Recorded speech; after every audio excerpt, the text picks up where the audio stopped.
ही आहे बाबासाहेबांची हॅट, जे नेहमी बाबासाहेब घालून अन्यायाच्या विरोधात उभा राहिले.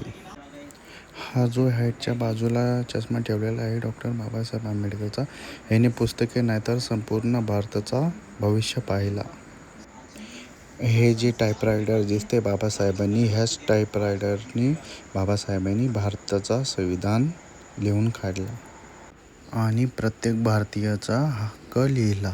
हा जो तुम्हाला कंदील दिसतोय ना, हा कंदील बाबासाहेबांना त्यांच्या वडिलांनी दिला होता.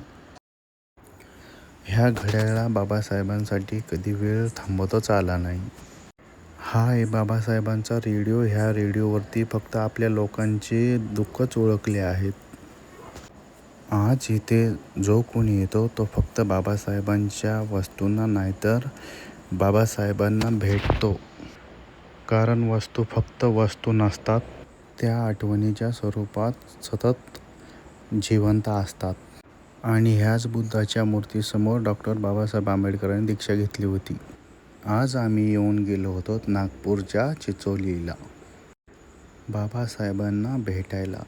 आणि इथे खूप साऱ्या आठवणी आहेत बाबासाहेबांच्या आणि खूप छान वाटते इथं आल्यानंतर. आणि हे सगळं तुम्ही पाहू शकता किती सुंदर पद्धतीने एकदम स्वच्छ ठेवलेलं आहे.